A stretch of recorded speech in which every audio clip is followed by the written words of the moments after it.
Looking at buying a used electric car like a Zoe or a Nissan Leaf, then you need to know this before buying. Now we're talking about charging types and speeds, not the battery capacity, but I will be mentioning that to help identify the models. Now if you're charging on the go, then charging speed and the availability of charging stations is important. And I'll start with the Zoe. On this Zoe and later Zoes, you have different charging speeds. To know this, you need to know which motor is actually fitted.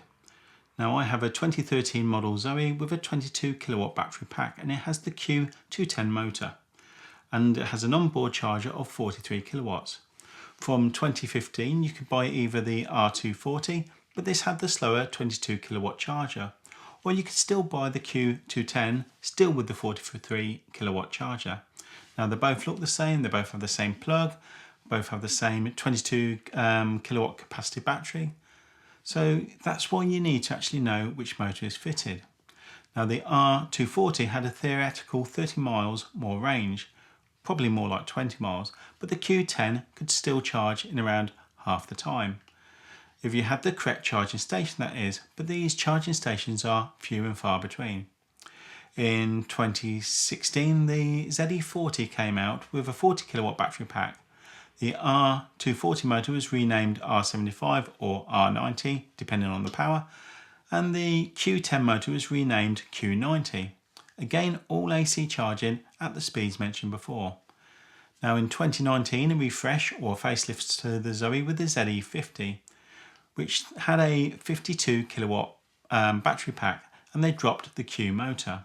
Now you could get the ZE50 as an R110 electric motor fitted with a Type 2 charging only, or the R135 motor fitted to the S Edition and the GT line, and you can now get that with a 50 kilowatt CCS DC charger, which is not only faster, but as you can see with my previous video, opens a lot more charging stations.